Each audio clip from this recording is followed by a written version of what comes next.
Bienvenidos y bienvenidas a México X, el canal donde exploramos con rigor y narrativa la historia jurídica de nuestro país. Este es el video número 3 de nuestra serie dedicada a la evolución histórica del derecho mexicano.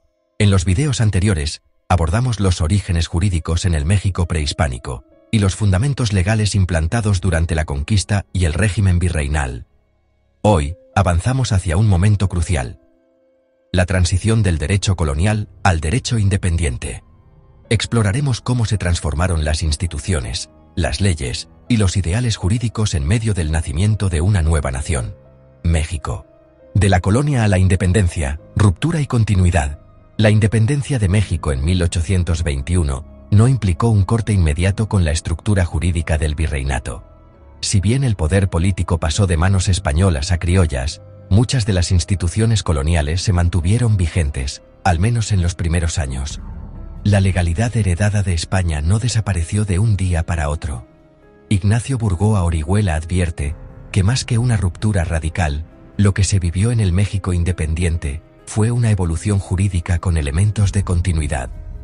Esto se debe a que las élites que tomaron el poder estaban formadas dentro del marco jurídico español y no podían, ni querían, desmontar de inmediato todo el aparato legal que los sustentaba. El primer gran reto jurídico fue precisamente la definición del nuevo orden constitucional. ¿Qué tipo de Estado sería México? ¿Federal o centralista? ¿Monárquico o republicano? El Imperio de Iturbide, derecho sin estabilidad. Tras la consumación de la independencia, Agustín de Iturbide fue proclamado emperador en 1822.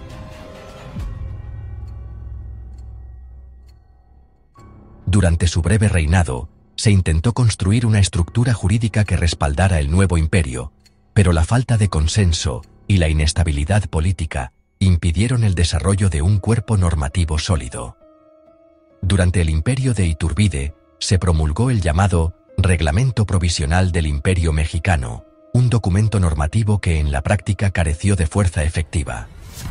La figura del emperador concentraba el poder, pero carecía de legitimidad en amplios sectores, incluyendo al Congreso.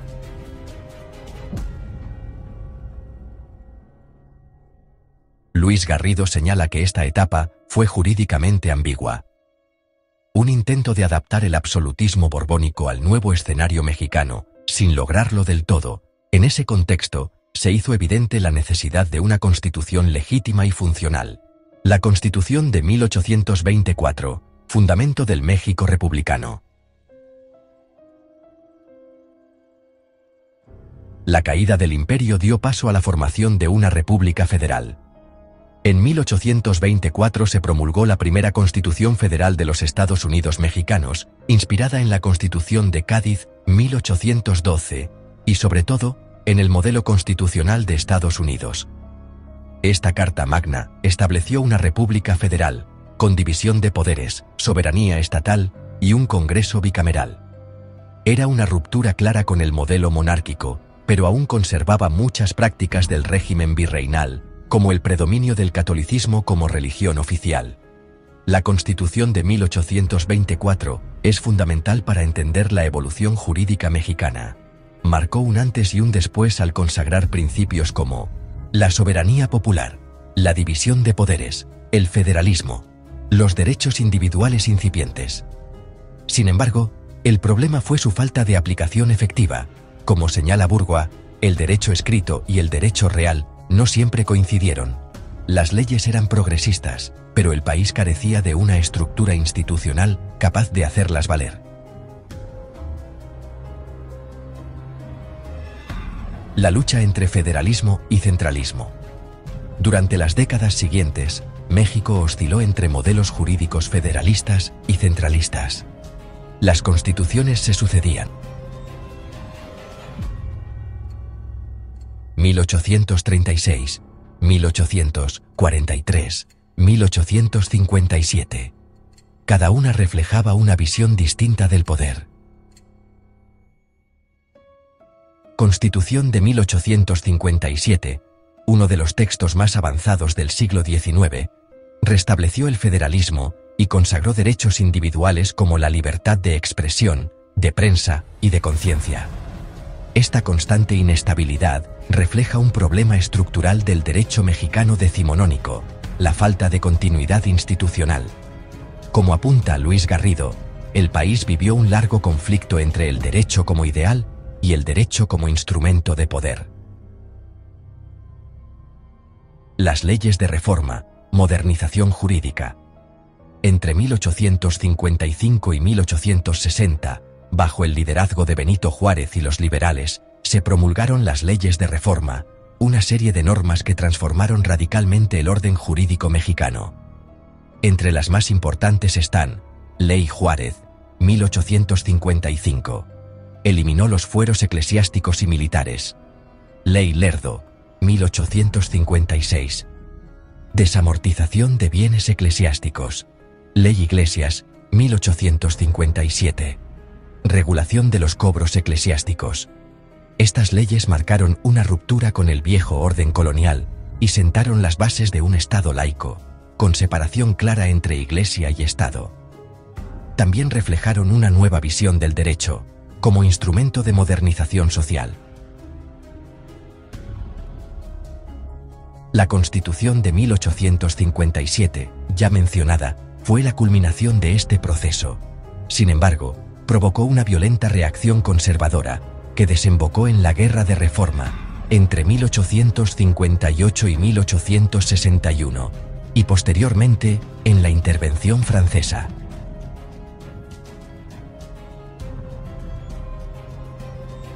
El Segundo Imperio y el retorno al centralismo. Durante el efímero Segundo Imperio Mexicano, de 1864 a 1867, encabezado por Maximiliano de Habsburgo, se intentó imponer una monarquía constitucional inspirada en modelos europeos.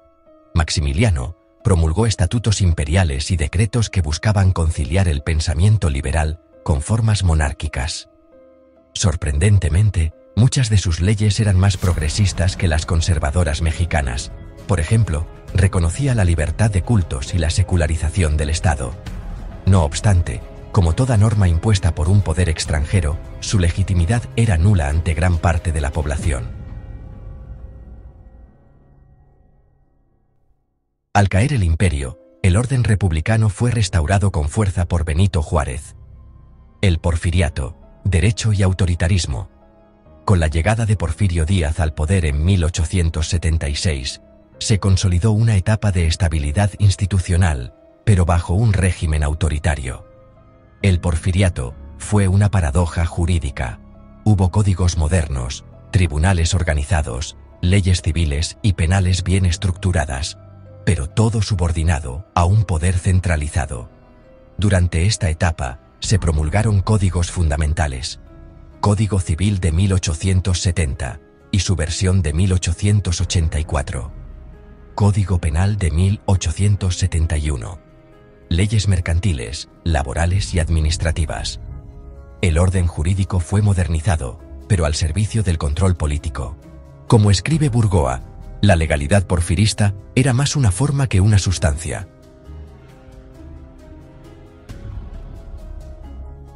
Revolución Mexicana. Crisis del sistema jurídico. El estallido de la Revolución Mexicana, en el año 1910, fue también una revolución legal.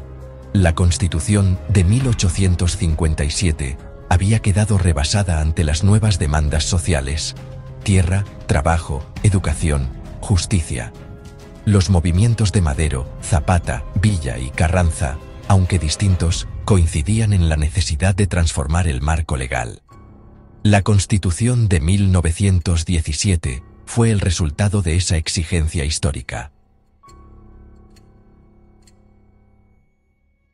La Constitución de 1917, el parteaguas definitivo. Promulgada el 5 de febrero de 1917, la Constitución Política de los Estados Unidos Mexicanos sigue vigente hasta el día de hoy, aunque ha sido reformada en múltiples ocasiones. Fue la primera constitución en el mundo en reconocer derechos sociales como derecho al trabajo digno y a la organización sindical, reparto agrario, educación gratuita, laica y obligatoria, propiedad originaria de la nación sobre el territorio. Esta constitución marcó un punto de quiebre en la evolución del derecho mexicano. Por primera vez, el derecho dejaba de ser solo un mecanismo de control para volverse un instrumento de justicia social. La evolución histórica del derecho mexicano es una historia de tensiones constantes entre tradición y cambio, entre legalidad y legitimidad, entre poder y justicia. Desde las instituciones coloniales hasta la Constitución de 1917, el derecho en México ha sido reflejo de sus luchas políticas, sociales y culturales. Hoy, en el siglo XXI, seguimos viviendo dentro del marco de una Constitución que nació en la Revolución y que sigue evolucionando con cada reforma. Comprender este proceso es fundamental para valorar el derecho no solo como un conjunto de normas, sino como la expresión viva de un pueblo en búsqueda constante de justicia. Muy bien, compañeros de México X, continuemos con el tema 2 en este video. Las influencias jurídicas en el México colonial y republicano. En la primera parte de este episodio abordamos la evolución histórica del derecho mexicano. Ahora, en este segundo bloque, nos detenemos a explorar las raíces profundas del sistema jurídico mexicano, aquellas que no surgieron dentro del territorio, sino que fueron heredadas, importadas, reinterpretadas o impuestas a lo largo de los siglos. Hablamos, por supuesto, de las influencias jurídicas que moldearon las leyes, tanto en la época colonial como en los primeros tiempos de la República. Esta es una historia de múltiples capas, donde confluyen el derecho castellano, el derecho canónico, el derecho indiano, las tradiciones indígenas y, más adelante, las ideas liberales europeas.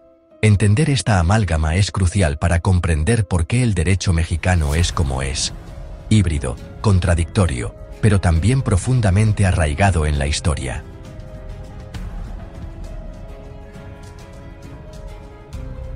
El derecho castellano, base de la colonización jurídica.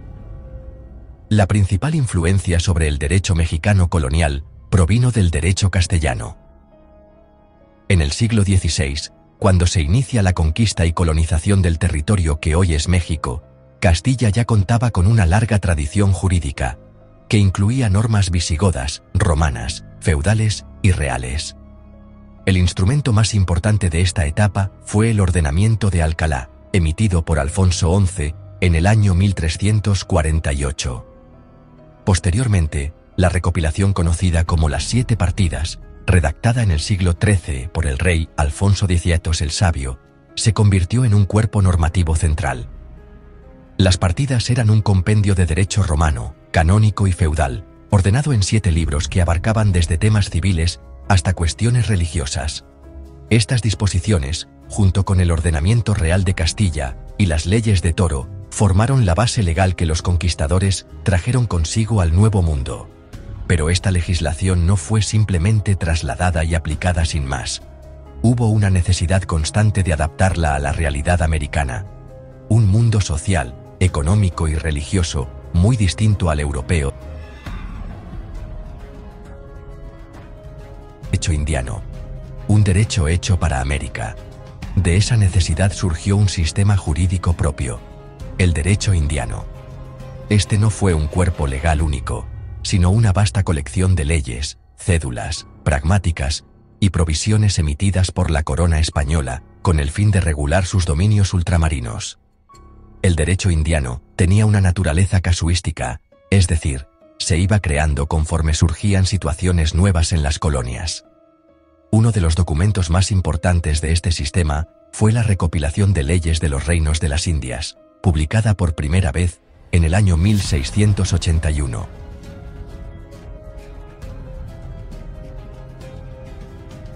Este voluminoso conjunto normativo recogía normas promulgadas desde el descubrimiento de América hasta el siglo XVII.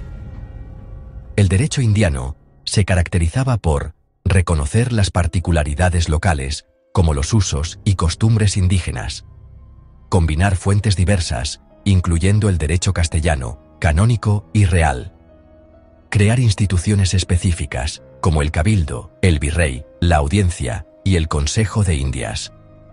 Proteger formalmente a los indígenas, aunque en la práctica esto rara vez se cumplía cabalmente. Luis Garrido y otros historiadores del derecho destacan que, aunque se trataba de un sistema colonial, el derecho indiano fue un intento temprano de crear un derecho situado, es decir, un marco legal adaptado a la realidad del continente americano. Derecho canónico. La Iglesia como ordenadora del mundo social. Otro elemento clave fue el derecho canónico, es decir, el conjunto de normas internas de la Iglesia católica. En el mundo hispánico, la religión no era solo un asunto espiritual, sino también un instrumento de organización jurídica y social. Durante el virreinato, la Iglesia tenía competencias que hoy consideraríamos propias del Estado. Regulaba matrimonios, bautizos, sepulturas, administraba bienes y testamentos. Tenía tribunales eclesiásticos que juzgaban delitos como la blasfemia, el concubinato o la herejía. Controlaba la educación, la moral pública y la censura de libros. El derecho canónico fue tan influyente que muchas leyes civiles coloniales tomaban sus principios directamente de normas eclesiásticas. Un ejemplo claro es el Patronato Regio, un acuerdo entre la monarquía española y el Papa que otorgaba al rey facultades para nombrar autoridades eclesiásticas y administrar los asuntos de la Iglesia en América. Así, el derecho en la Nueva España fue profundamente confesional. No había una distinción clara entre lo civil y lo religioso. Ambas esferas se entrelazaban en una sola estructura normativa. El derecho romano, herencia estructural. Aunque no fue una influencia directa en la vida cotidiana, el derecho romano dejó una huella profunda en la estructura formal del derecho colonial. A través de las 7 partidas y de la tradición universitaria europea, los juristas novohispanos aprendieron y aplicaron categorías como la distinción entre personas, cosas y acciones, las formas de propiedad, contrato y obligación, el concepto de la ley como norma racional general.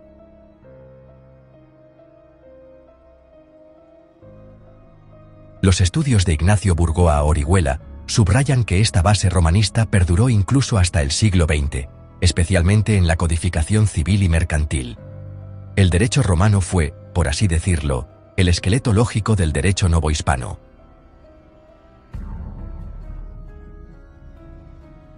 Las tradiciones indígenas. Derecho no escrito, pero vivo.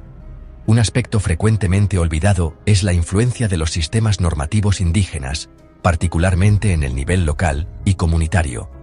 Antes de la conquista, pueblos como los mexicas, mayas, purépechas y zapotecas ya contaban con formas complejas de regulación social. Existían normas sobre la tierra, el comercio, la familia, la herencia y el castigo.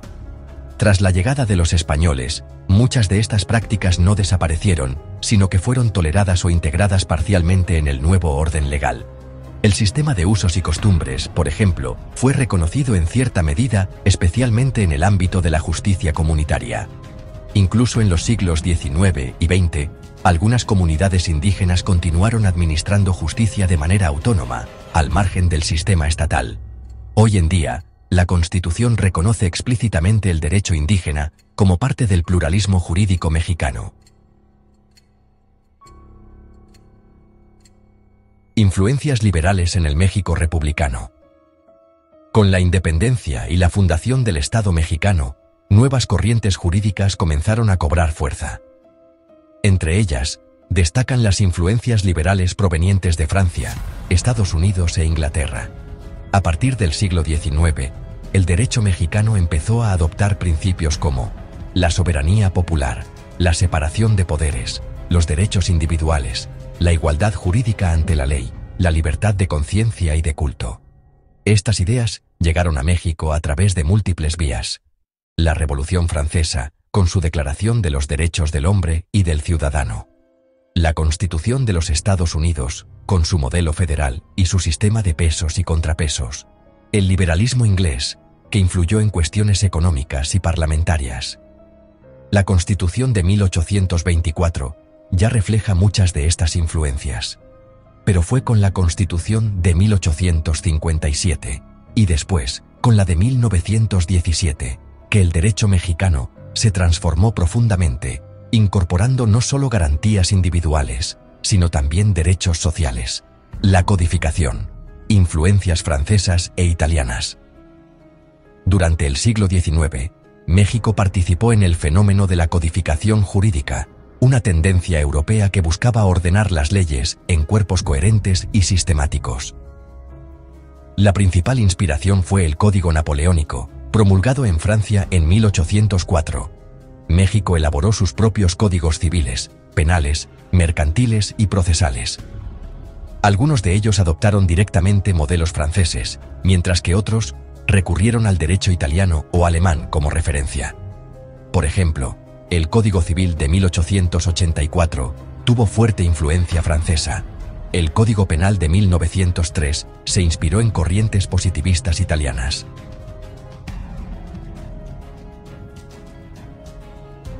La jurisprudencia mexicana comenzó a adoptar la técnica exegética propia del modelo francés. A través de la codificación, el derecho mexicano se fue alejando del casuísmo colonial y acercándose a una lógica más moderna, racional y estructurada. Un derecho híbrido. Entre el legado y la transformación. La suma de todas estas influencias, castellanas, indígenas, canónicas, romanas y liberales, dio origen a un derecho híbrido, en el que conviven elementos del pasado colonial con ideales republicanos, modelos europeos con prácticas locales. Esta complejidad no es un defecto, sino una característica fundamental del derecho mexicano. Como escribe Burgoa Orihuela, nuestra legislación no es ni plenamente originaria, ni enteramente importada, sino una creación histórica situada, hija de las circunstancias. En el siguiente segmento de este episodio, exploraremos cómo este derecho complejo comenzó a consolidarse en el siglo XX, con la Constitución de 1917 y las reformas constitucionales contemporáneas. El derecho mexicano no solo ha evolucionado, también ha aprendido a dialogar con su propio pasado. Hasta ahora hemos recorrido el surgimiento, la evolución y las influencias del derecho mexicano, desde sus primeras raíces hasta el periodo republicano. En este último bloque de nuestro episodio, nos concentraremos en una transformación central: el tránsito de los sistemas normativos prehispánicos y coloniales hacia un modelo de derecho codificado, racionalizado y sistemático. Esta transición no fue instantánea ni completamente lineal. Involucró tensiones, resistencias, rupturas y, sobre todo, procesos complejos de adaptación cultural y jurídica. Para comprender cómo México pasó de castigar con fuego a los traidores bajo mandato mexica a redactar un código penal con base en principios liberales, debemos mirar a fondo este largo proceso de reconfiguración legal. Los sistemas normativos prehispánicos, derecho vivo, oral y ritual. Antes de la conquista, los pueblos originarios del territorio que hoy es México contaban con sistemas jurídicos propios. Estas normativas no eran codificadas como las europeas, sino transmitidas oralmente, muchas veces asociadas a elementos míticos, religiosos o calendáricos. Los mexicas, por ejemplo, tenían un sistema jurídico notablemente estricto, con normas que regulaban el matrimonio, la propiedad y la herencia. Los delitos graves como el robo, el adulterio, la traición y el homicidio, la responsabilidad de los jueces y funcionarios, la jerarquía de los castigos, que incluía penas corporales, esclavitud y muerte. Los códices prehispánicos, como el Códice Mendocino o el Códice Magliabechiano, registran no solo leyes, sino también el aparato judicial y administrativo de los pueblos mesoamericanos. Estos sistemas, sin embargo, eran inseparables de la religión y del poder político, y se aplicaban bajo principios muy distintos a los del derecho occidental. Por su parte, otros pueblos, como los zapotecas o los mayas, desarrollaron también modelos jurídicos complejos, muchos de ellos basados en el consenso comunitario, la reparación del daño y la reciprocidad. El derecho, en este contexto, era también práctica social, no solo norma abstracta. La imposición del derecho castellano y la disolución de los sistemas indígenas. Con la conquista española en el siglo XVI, estos sistemas jurídicos fueron progresivamente desplazados. La corona española impuso el derecho castellano y luego el derecho indiano, aunque con ciertos reconocimientos formales a las costumbres indígenas. Durante los primeros años, los virreyes y oidores permitieron la subsistencia parcial del derecho indígena, especialmente en comunidades rurales. Los pueblos originarios podían resolver ciertos conflictos internos mediante sus propias autoridades, en lo que se conoció como justicia local o consuetudinaria. Sin embargo, con el tiempo, este margen de autonomía se redujo. El derecho europeo fue ganando terreno, con sus conceptos de propiedad privada, contrato escrito y jurisdicción centralizada. Aún así, en muchos rincones del virreinato, el derecho indígena persistió de facto, sobre todo en lo que respecta a tierras comunales, cargos cívicos y formas de justicia comunitaria. La transición en esta etapa fue, por tanto, una superposición forzada, no una integración armoniosa. Los sistemas normativos indígenas fueron considerados inferiores, cuando no directamente bárbaros, y quedaron excluidos del imaginario legal oficial.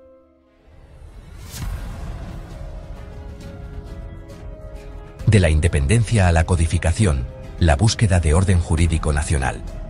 Con la independencia en el año 1821, el naciente Estado mexicano enfrentó un problema urgente: cómo construir un sistema legal propio, coherente y legítimo, capaz de sustituir al derecho colonial sin caer en la anarquía normativa.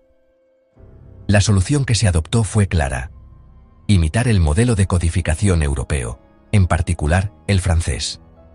La idea era reunir en un solo texto jurídico todas las normas aplicables a una materia, como el derecho civil, penal o mercantil.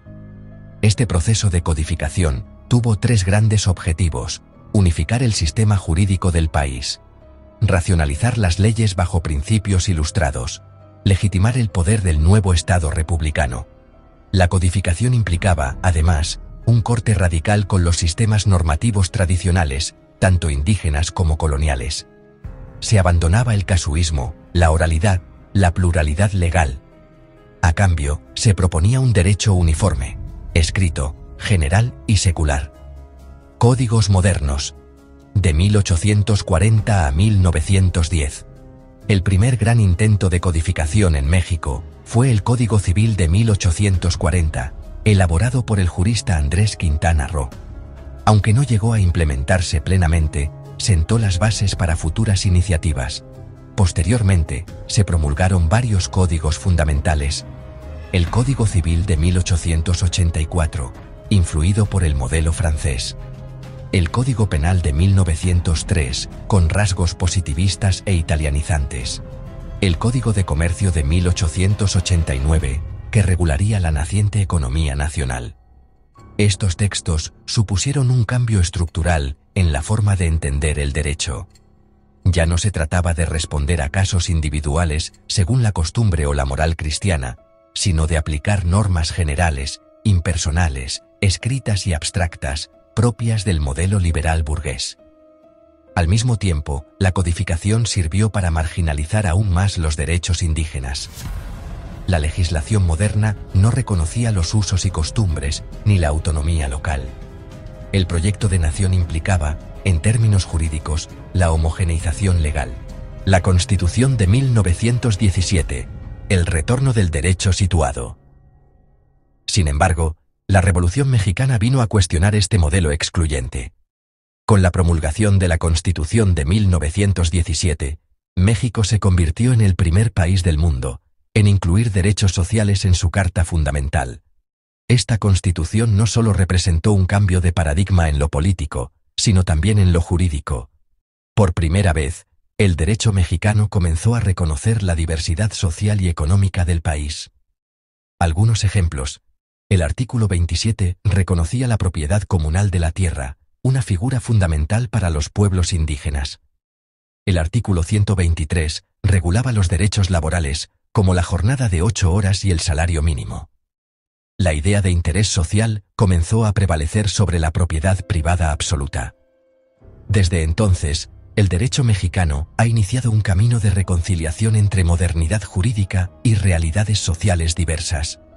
Hoy en día, el sistema reconoce explícitamente el pluralismo jurídico, incluyendo el derecho consuetudinario indígena, las formas de autogobierno local, la mediación comunitaria como mecanismo de justicia alternativa, del pluralismo ancestral a la racionalidad codificada. ¿Y de vuelta? La historia del derecho mexicano no puede entenderse como una línea recta que va de la barbarie a la civilización, o de la tradición a la modernidad. Más bien, es una espiral de tensiones y síntesis, en la que se han enfrentado y entrelazado formas normativas distintas. Del derecho oral al escrito, del ritual al racional, del castigo ejemplar al juicio justo, de la comunidad a la codificación, y en nuestros días, del código a la diversidad jurídica.